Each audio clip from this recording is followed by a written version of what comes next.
మనం చూసుంటాం నిన్నటి రోజు వైసీపీ అధికార ప్రతినిధి అని చెప్పుకోవడం ఏంటి, వైసీపీ అధికార ప్రతినిధి అని చెప్పి ఈ గత కొద్ది రోజులుగా టీవీల్లో వచ్చి వెనకాల జగన్ బొమ్మ పెట్టుకొని ఓవర్ యాక్షన్ చేస్తున్న శ్యామల నిన్నటి రోజు తెలంగాణలో కేసు నమోదైంది. అది ఎట్లాంటి కేసు అంటే, యువకుల్ని టార్గెట్ చేసి ఏదైతే బెట్టింగ్ యాప్స్ పేరుతో బలి తీసుకుంటుందో దాన్ని ప్రమోషన్ చేయడం. ఈమె ఒక అధికార ప్రతినిధి పార్టీకా, లేదా బెట్టింగ్ యాప్స్ ప్రమోషన్ చేయడం అధికార ప్రతినిధా? చెప్పండి. ప్రతి ఒక్కరి వ్యక్తిగత విషయాలు, ప్రతి ఒక్కరి వ్యక్తిగత జీవితాలు ఈమె వేలు పెడుతుంది. వాళ్ళని నరికేయాలి, వాళ్ళని తాట తీయాలి, తొక్కి పెట్టాలంటుంది. ఇప్పుడు ఈమెను ఏం చేయాలి చెప్పాలి. వైసీపీ పేటీఎం కానీ చెప్పాలి ఇప్పుడు. ఎందుకంటే బెట్టింగ్ యాప్స్ ఎంతమంది నేరం తెలుసు, ఎంతమంది బలైపోతున్నారో తెలుసు. నేను ఇప్పుడు ఒకటి వైఎస్ఆర్ కాంగ్రెస్ పార్టీ వాళ్ళని, ఈమెని వెంటనే శ్యామలని సస్పెండ్ చేయండి.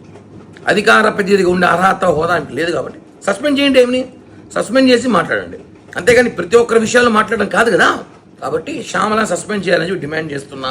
అదేవిధంగా ఏదైతే ఏపీలో కూడా బెట్టింగ్ యాప్స్ ద్వారా చాలామంది యువతులు బలయ్యారో అవన్నిటి కూడా పరిశీలించి ఈమె మీద కేసు నమోదు చేసి మర్డర్ కేసు పెట్టాలి. ఎందుకంటే ఇక్కడ కూడా చాలామంది ఏపీ రాష్ట్రంలో చనిపోయారు.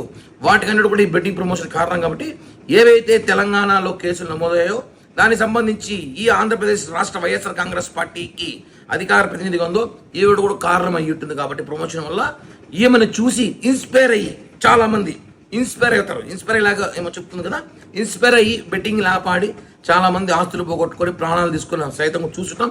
కాబట్టి ఈమె సూక్తులు, ఈమె ప్రవచనాలు అందరూ చెప్తుంటుంది చాలా వరకు.